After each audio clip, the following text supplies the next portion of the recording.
te voy a premiar más por llevar un caso más complicado, que requiere más investigación, y menos por estos casos. Es más, no me hagas perder recursos por castigar estas cosas, ¿no? O sea, estamos gastando mucho más dinero en sancionar este robo de gansito, este robo de tequila, y que podríamos estar empleando en perseguir penalmente a personas que son más relevantes, ¿no? Entonces, ya desde el Ministerio Público filtra y dice, no, o sea, no, me cuesta, ¿no? Y me va a costar en términos de puntos, de mis evaluaciones, etcétera, no, ¿no? Y en México no, es la cuota consignación, lo que yo acusar y ya.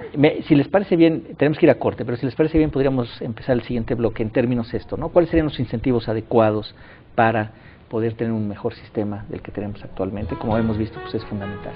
Regresamos en un momento con ustedes después de este corte.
Continuamos en este programa de CEI en Contexto, y bueno, antes de seguir en esta última dinámica, se quedó algo en el tintero, y que no entiendo muy bien. ¿Qué es esto del juez de garantías? ¿Cuál sería su función en esta nueva etapa?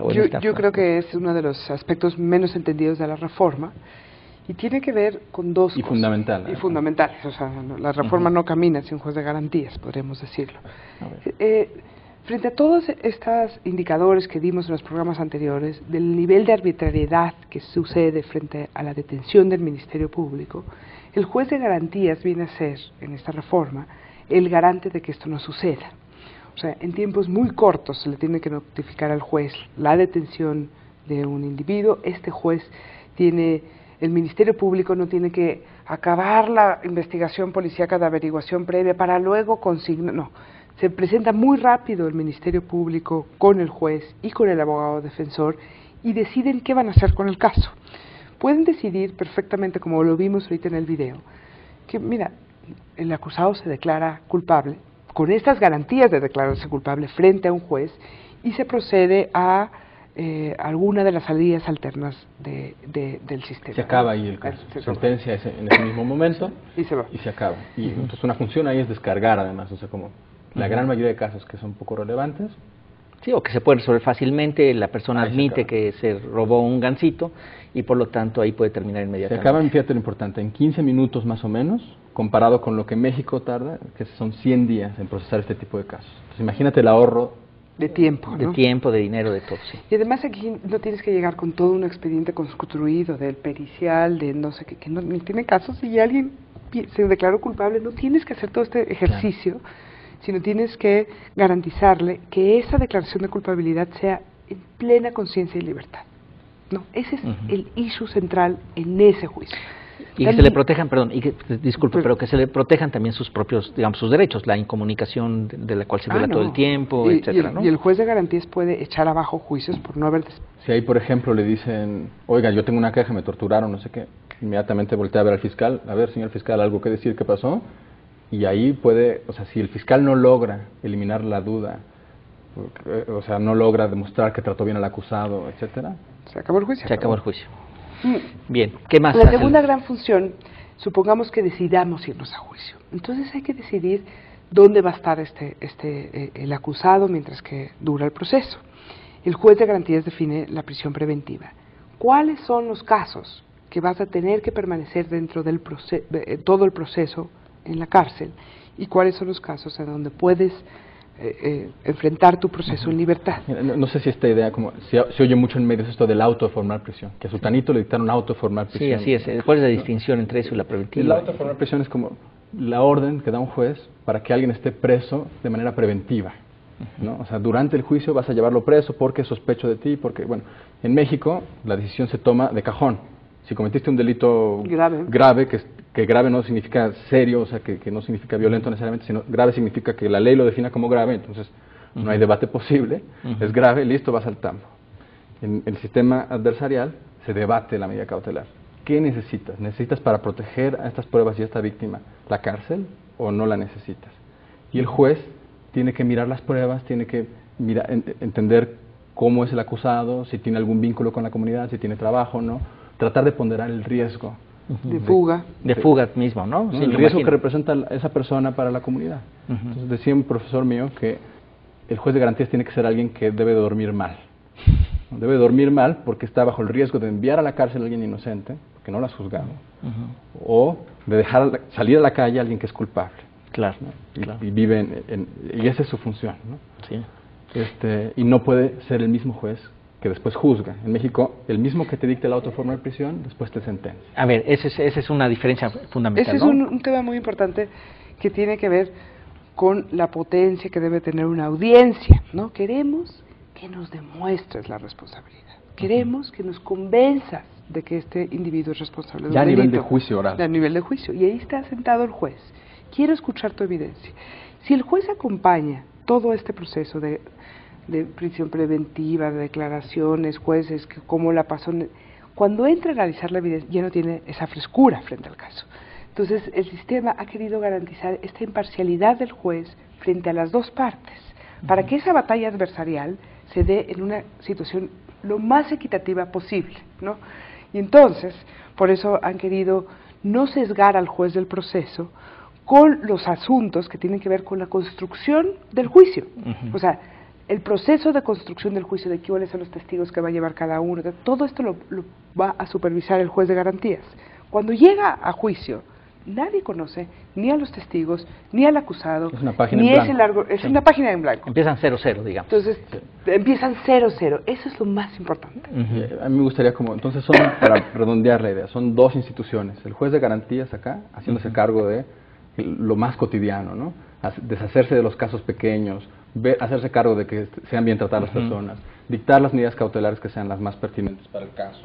Se está deshaciendo de un montón de trabajo que hoy es lo que ocupa como el 90% de los casos del tribunal, o sea, a las instituciones.